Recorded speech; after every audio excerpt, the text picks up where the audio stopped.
In the grim darkness of the 41st millennium, there is only war. And enforcing Imperial law is a war unto itself. The stalwart defenders of Imperial edict and executioners of its brutal justice are the Adeptus Arbites. As the heretical uprising has spread across Atoma, the natural relationship between Inquisitors and Arbites has once again been tapped. Unfortunately for the rejects, the arbitrators don't think Interrogator Rannick has been doing too great of a job, so now the Arbites are here to put down this rebellion personally. With uncompromising force and a stalwart will, you will be the one to do it. I am the legs!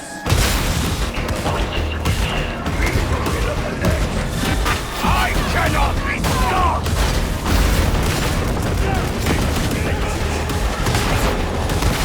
Clearing the way!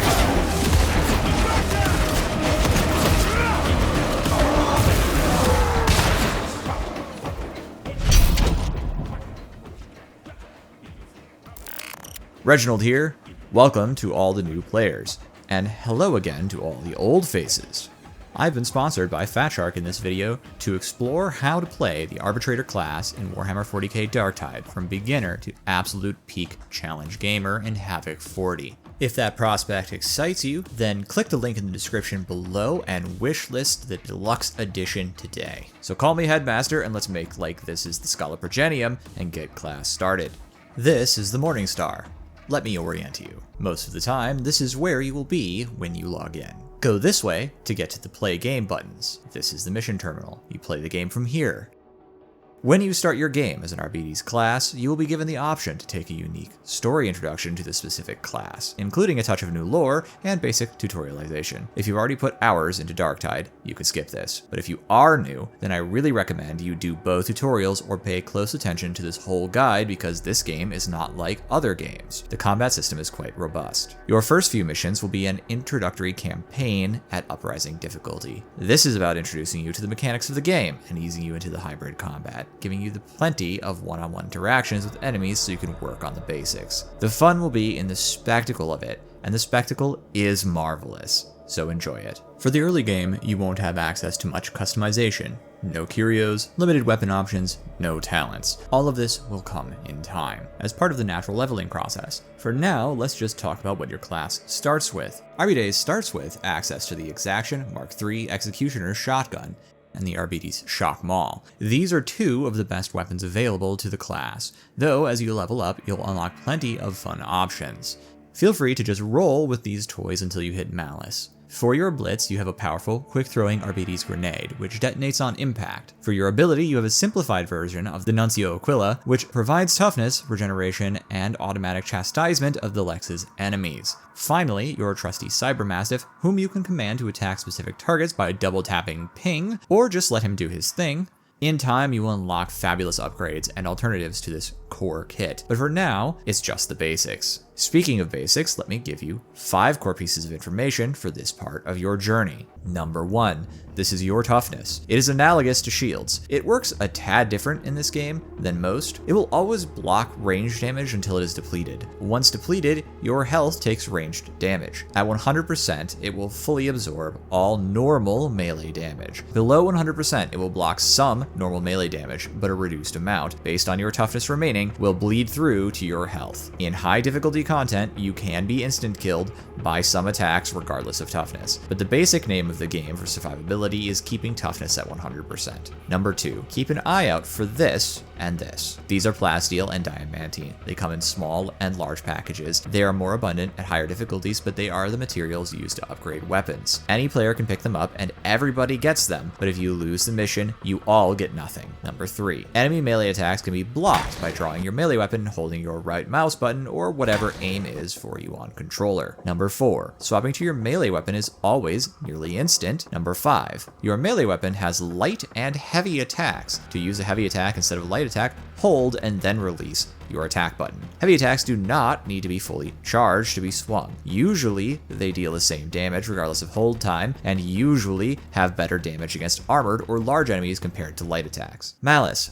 Welcome to Malice. you're finally gaming. Most people consider Malice to be the first real difficulty of the game, and as a new player, it is a great place to play with friends, and offers up a decent challenge, with a real risk of loss to add tension, and some fabulous spectacle. Let's get into a few more details about the class you are playing. As you level up towards level 30, you're going to be filling out your talent tree and upgrading weapons. I'd like to explain the core concepts of the talent tree for Arbites, then provide a build you can work towards. This top section is primarily dedicated to how you will sustain yourself through various types of toughness regeneration. There's a few utilities and power buffs up here too, which can flavor your builds or provide buffs early in your lower level games. I usually really recommend 2 to 3 toughness nodes from this section on this specific class. Next are the blitzes. You can only pick one, and they can have a huge impact on both playstyle and power level. The rightmost one should be familiar. It's a moderately upgraded Arbites impact grenade. I like these a lot. Next is the Arbites shock mine. This is a very powerful and enduring AoE stun, but it only has 2 charges. This is very strong in high level content due to the stagger advantage.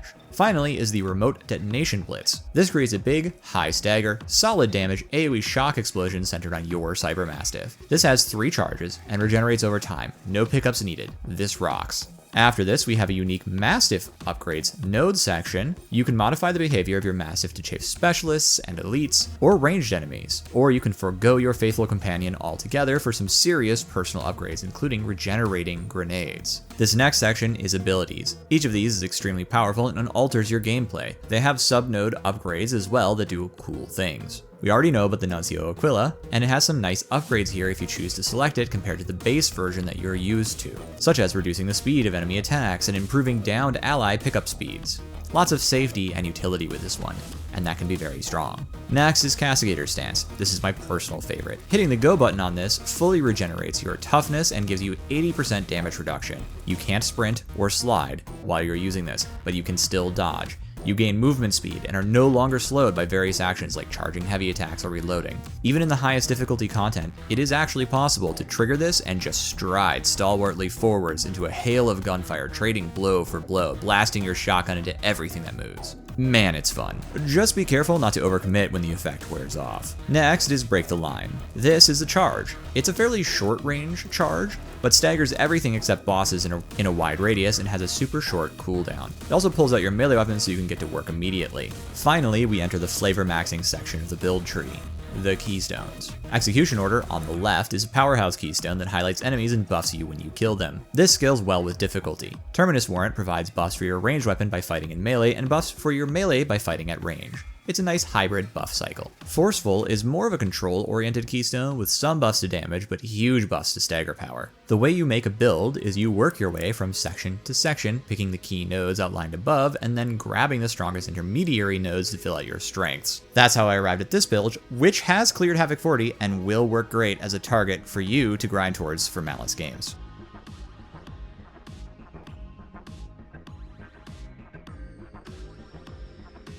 Here are the weapons and curios that I've chosen for this build.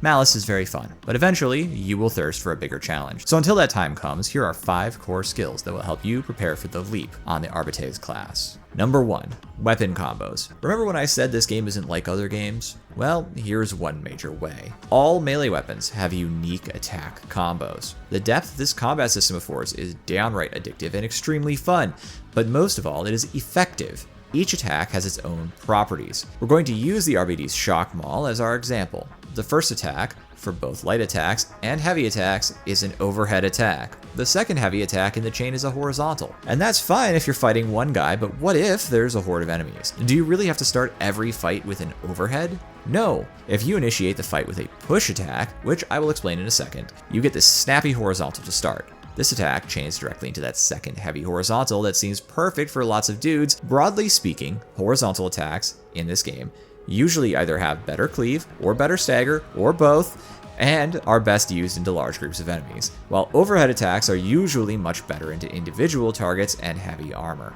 This means your basic combos for the Arbites Shock Maul is, for hordes, push attack, heavy, heavy, light, repeat. For big targets, heavy, light, repeat. But that is just the start.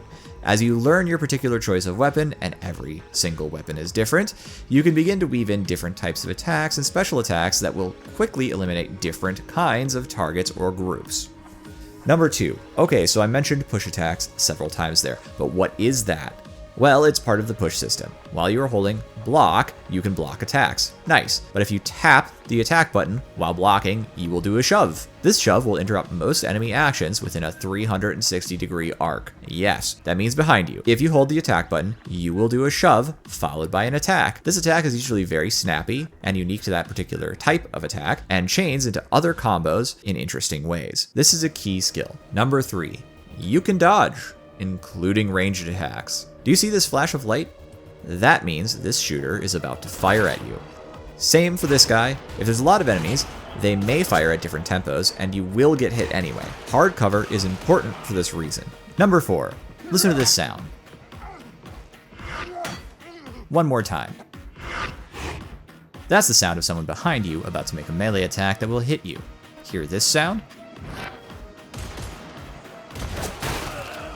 That's the sound of someone trying to shoot you from behind. If you dodge at the right time, you can avoid these attacks. This seems kind of magical, yet as the game gets more complex, will allow you to do insanely cool feats of personal skill that will make you feel super badass. Number 5. See this thing? This is a totem. It is a respawn point for players who have not just downed, but died. These are placed in consistent locations in each map. Start to take note of where they are if one of your teammates dies. Sometimes pulling back as far as you can in the map can get you a much nearer and much easier spawn. This helps a lot in higher difficulty content. Heresy. It's time for a leap. The transition from Malice to Heresy, and from Heresy to Damnation for that matter, are both known to be quite harsh. Don't take it personally. Get your cheeks handed to you and delight in your new understanding that this means there's a whole ton of video game left in this video game, even after you've beaten Malice. I've been preparing you for this skill curve. As a Heresy player, your new task is to start learning from your mistakes. When you die, no matter why, that's a mistake you made. Try to figure out how you can avoid that situation next time and you will get better. The Arbites class has a lot of powerful tools. We've touched on builds, and you've probably started accruing a fair amount of crafting materials, so let's touch on the class's unique weapons. Here are the unique weapons available to the Arbites class. I'll post my preferred upgrades for them and explain their use cases. These are the 2 marks of Executioner shotguns. The Mark III is best for mixed hordes of light elites and specialists or tightly packed groups of shooters and shotgunners. The Mark VIII is best for more medium to long range work and penetrates armor a lot better. This is the Bolter. It's not unique to the class, but it is, from my testing, the most powerful weapon on the class by a small margin. Ammo hungry though. This is the Shot Pistol and Riot Shield. It's actually my favorite. It specializes in sniping elites and specialists, sometimes by the bushelful. It can block enemy bullets, but it does fall off a little in super high difficulty content. This is the Arbites Shock Maul. It's probably the best melee weapon on the class right now, though the jury is still out. It's just pretty good at everything. These are the 2 Shock Mauls and Suppression Shields. They do lack a bit of the punchiness of the shieldless Maul, but they can block ranged attacks and have this enormous conical suppression and stagger blast that is entirely as effective as the Break the Line. So this is an excellent general purpose but defensively oriented melee weapon. I made an effort to be brief there, so let's do another 5 core skills for surpassing Heresy. Number 1. Heresy is really the first time gunners and shooters will be a real threat to contend with, and it only gets scarier in higher difficulties. It's time to talk about slides. Sliding can be done from a sprint or a dodge by tapping your crouch button while doing either action. Dodge slides cost 2 dodges. While sliding, you are counted as dodging for ranged attacks, but not melee attacks. You can attack or run from ranged attacks this way, even as Ogren. Number 2. Speaking of not getting shot, sprinting perpendicular to the shooter will prevent you from being shot by them while you still have stamina in the bank. Number 3, 4, and 5. Disablers, disablers, disablers. There's a lot of funny egos out there that will talk about how easy Heresy and Damnation or Oric is. I'm one of them. But even the best player is one and done if a disabler jumps them. Up until now, you've probably mostly relied on your teammates to help you, but it is time for you to learn how to fight back when alone. There are 3 disablers. The least threatening is the Mutie. These guys are pretty tough to kill on first contact, so the most reliable way to deal with them is to dodge their grab. The second option is to position yourself so that they ram you into a wall or other large object. They will not damage you and will instead just throw you somewhere, which is usually safe. Preferably, you should try to do both and then kill the Mutie after he hits something. Poxhounds. The enemy has dogs too, and while your loyal pupper can save you if you get pounced, there are cases where you won't have them around or it won't be fast enough to save your life. Dog jumps can be shoved. Dog jumps can be beaten back, with staggering melee attacks. Generally speaking, I attempt to do all three at once to ensure my safety. If you don't react in time and take no action, a Poxhound will generate corruption just by pouncing on you. If you do manage to squeeze in a block but not a push, then you won't take corruption, but you will be pinned. Trappers. This is, arguably, the most individually dangerous enemy in Darktide. Once you are trapped, only another player can save you. She's kinda quiet and can hurl nets through 300 carapace wearing crushers and 4,000 poxwalkers to grab you and tie you up on the floor. She doesn't have a lot of health, so shooting her is often the best choice. You can dodge her net as well if you learn the timing. Staggering her with melee can be unreliable because if she does recover from the blow, she might just net you point blank with little warning. If you can deliver the final blow, that's all fine, otherwise do be alert. Damnation and Oric. I'm going to lump these two together because Oric is just a really hard version of Damnation. The breakpoints are fundamentally the same. The core difference is the spawn rates and special modifiers that add to the challenge that Damnation already provides. Thus, the entire difference in your capacity to clear a Damnation game and an Oric game is the level of refinement in your gameplay. Damnation and Oryx are downright punishing to play when you're new. The first dozen times I played it, while admittedly underleveled and underskilled, I died in the first room. You should try it, it's crazy out there. But it can be beaten. In fact, it can be beaten so hard it starts to feel easy, which is where Havoc will come in. But let's stay on target. If you're approaching Damnation or Oric for the first time, I do have a few tips for you, or rather some questions you can ask yourself for how you can improve. Here's some problems to look at. Can you clutch? Everybody dead? Can you get them back up by yourself? Number 2, can you solo a monstrosity? How about 2? 3, do you have a plan for every specialist? 4, do you know how not to die to shooters? Are you using your right angles properly? 5, can you kill anything in the game with a rusty spoon? Then you might be ready for Havoc. If you do want to get into Damnation, Oric, or Havoc and are looking for more help with builds, equipment, and weapon guides, or deep mechanics information, you should consider subscribing to my channel. That's what I do in Darktide. Havoc. The early Havoc levels are all about mixing it up and easing you into the new challenges you will face in high Havoc. But once you reach the top 10 levels of Havoc, like 30 plus, well, welcome to the endgame content, friend. You've had to develop a lot of skills to play here competently, but do not fear, there's still plenty of room to grow. Havoc is hard enough that even players with multiple thousands of hours consistently lose games. That's the point, in fact. It's just not fun if there's no challenge. Even if you clear Havoc 40 with an optimized kit, and building that kit is certainly part of the fun, there's still all the other weapons and playable gear combos available for you to try. Here's my advice for Havocs. Number 1, don't forget to actually look at your enemies and their animations. They are not just a blob of guys. They're telling you what they're doing. Read them. Number 2, watch your positioning. Stay tight with your team when things get nasty, preferably very tight. Number 3, sometimes you need to actually split to split aggro. Try to work in teams of 2s when you do this. Number 4, coordinate your ability cycling as a team. Try not to just spam everything all at once. Number 5, don't forget your basics. Fundamentals will always make the difference. Now I'd like to talk about Arbites' place in the high difficulty meta, because if you're playing these difficulties, what you want to know is how the class shook out in the balance. What's good, what's bad, that kind of stuff. Well, I've got you. In broad terms, I place his power level somewhere between Veteran and Zealot, but below Ogryn. He's still new, so maybe there's hidden tech we haven't figured out yet, but I've had the pleasure of speaking to a bunch of people, including other playtesters, and most people are putting him in roughly that category, which is great for the game. In my view, he's a bit more of a shooting class than a melee class in terms of raw damage output, but his melee is very safety oriented with lots of stagger and stun and solid damage overall anyway. Still, he does bring a ton of super useful abilities to the table that are also fun and interesting. The class's primary weakness is boss damage. Arbites' best options for this in my testing seem to be the bolter, though the OG shotguns could be solid, and the executioner shotguns are not all that bad, just not like amazing, especially in Havocs. He's also a little light on rapid armor melting options, though with his stagger and stun options, he has great crowd control for high difficulty games. I can't say I've worked out the meta yet, but my personal favorite setup is Castigator's Stance with Execution Order, which is the Havoc clearing build I shared earlier in this video. I usually run my pupper with Remote Det and the associated Brittleness talent for that. This stacks well with stagger-based damage buffs, allowing you to tee up bosses for big damage dumps. Still, not that impressive compared to the kind of things that Ogryn or Fury of the Faithful Zealot can do, but not bad. Break the Line could be really strong with its super quick cooldowns, but one thing is clear to me.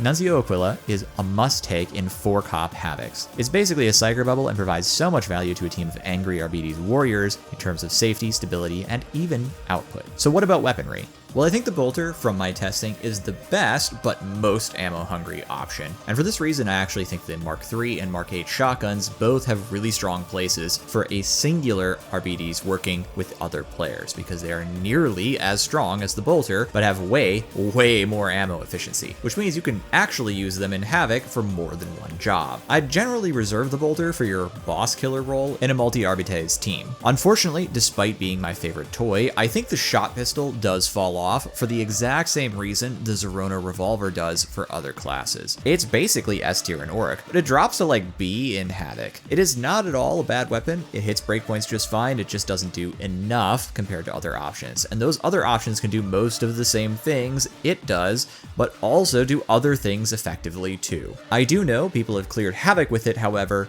so I'm looking forward to doing the same. For the melee weapons, the single shock maul seems to be the strongest, and then you have the Indignatus Crusher as a surprise addition that slaps very hard. I tend to take the shield and maul more as a stability choice than a raw output one. I'm not saying it's bad, not at all, but its time to kill into dense groups is a tad slow sometimes. Upshot, it's super cool, and the suppression AoE is incredibly strong as a defensive utility in a mixed team comp. Oh, the Cyber Mastiff. We do have to talk about this. I really like the way it's designed. It doesn't ruin my challenge in the game, but it's an ever-present utility that works on a nice tempo. It often saves me from random guys trying to hit me from behind, and I like that. And it's also very useful as a seeking missile on specialists that are far away when I'm low on ammo.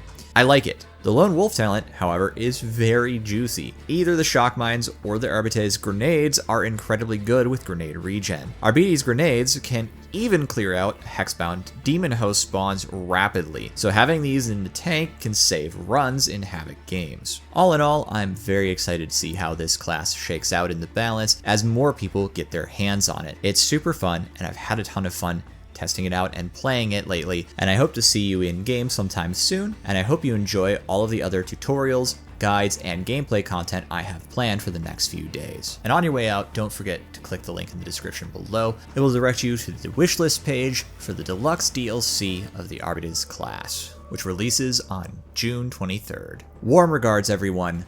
Reginald. Hey, bye! Oh my goodness.